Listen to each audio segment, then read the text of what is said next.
श्रावण महिन्याचा हा पहिला सोमवार, तर मी असा छान देवासाठी प्रसाद बनवला।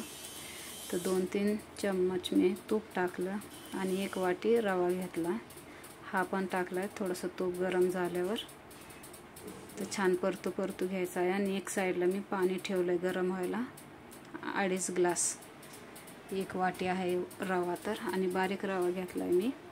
ते पाणी झालंय गरम, तर रवा पण भाजून झालाय छान। खूप काळा नाही करायचा, एकदम लाल मीडियम ठेवा। तर छान भाजून झालाय।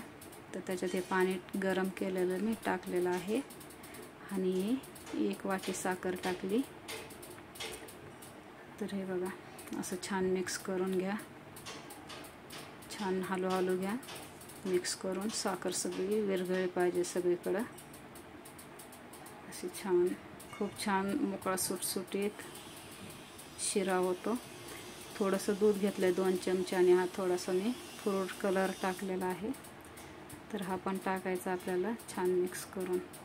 तर हे बघा, खूप छान शिरा झालेला आहे एकदम।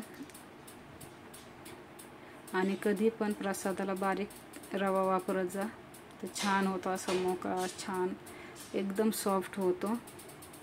तर मी बारीक रवा वापरलेला आहे इथं प्रसादासाठी।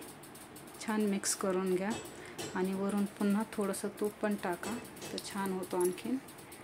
तर हे मी ड्रायफ्रूट टाकले, काजू, किशमिश आणि असं मिक्स करून घ्या आणि 2-3 मिनिटं झाकून ठेवा। तर हे बघा, असं 2-3 मिनिटं मी झाकून ठेवलंय। हे बघा किती छान झालाय, कलर पण छान आलाय, खूप छान लागतो टेस्टी खायला। हे बघा, तुम्हाला दाखवते बघा, थोडासा पण चिकट नाही आहे हाताला, एकदम छान सॉफ्ट झालाय। तर हा तयार झालाय खूप छान। हे बघा, असे पिस्ता आहे, काजू आणि किशमिश सर्व असं ड्रायफ्रूट टाकून छान, बघा किती छान झाला देवासाठी प्रसाद। नक्की बनवा।